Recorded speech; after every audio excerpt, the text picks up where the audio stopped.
பரமாத்மா சர்வேஸ்வரன் லட்சுமிநாதன் வைகுண்டத்துல வசிச்ச பிரபு பூலோகத்துல நமக்கு அனுகிரகம் பண்ணணும்னு ராமகிருஷ்ணாதிகளாக அவதாரம் பண்ணினாள். பகவான் வைகுண்டத்துல இருந்தான்னா நம்மால அனுபவிக்க முடியுமா? அது சாத்தியமா? ஒரே அடியா மலையிலிருந்து மரத்தையும் கல்லையும் தள்ளி கொண்டு ஒரு பெரிய பிரவாகம் வந்தா அதுல போய் நம்மால ஸ்நானம் பண்ண முடியுமா? அது ஏதாவது ஒரு சின்ன நதியாய் ஒரு வாய்க்காலாய் ஒரு மடுவா வந்தா நாம் இறங்கி ஸ்நானம் பண்ணலாம்.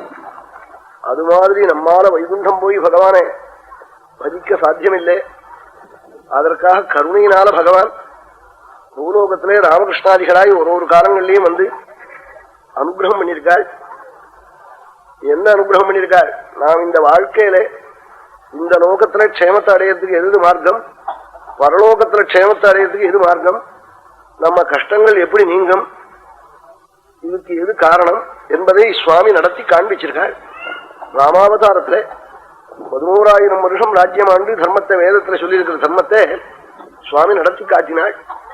பகவானுடைய உபதேசம் தான் வேதம். பகவான் வேதம், வேதோக்தமான கர்மா, வேத வித்துக்கள் இவாளுக்கெல்லாம் வித்தியாசமே இல்லை. பகவானுக்கு எத்தனை பெருமை உண்டோ அதுக்கு மேற்பட்ட பெருமை வேதத்துக்கு, வேதத்துக்கு எத்தனை பெருமை உண்டோ அதுக்கு மேற்பட்ட பெருமை அக்னிஹோத்ராதி கர்மாக்களுக்கு, அதுக்கு மேற்பட்ட பெருமை வேத வித்துக்களுக்கு. இதெல்லாம் சமானமான ஒரு ஸ்திதி. இது வித்தியாசமே இல்லை. ஒரே தங்க கட்டி பவுன் சுருள் தங்கம் அது மாதிரி சொல்லுது போல இது. அப்படி ராஜாக்கள் எல்லாம் அதை உணர்ந்து வேத வித்துக்களையும் வேதத்தையும் வேதோக்தமான கர்மாவையும் பகவானையும் ஆராதிக்கும்படி பண்ணின்னு வந்தாள் மிந்தி.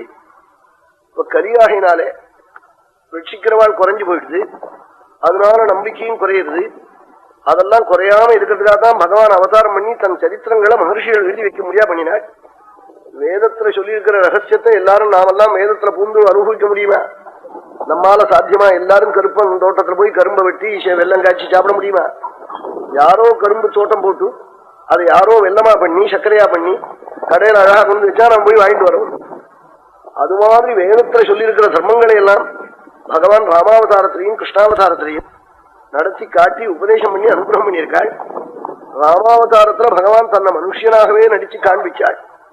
தன்னை தெய்வம்னு காண்பிச்சது ரொம்ப குறைச்சல், மனுஷனாகவே நடிச்சாள். அதனால ரொம்ப பேர்கள் ராமன தெய்வம்னு தெரிஞ்சு கொள்ளாம போயிட்டாள்.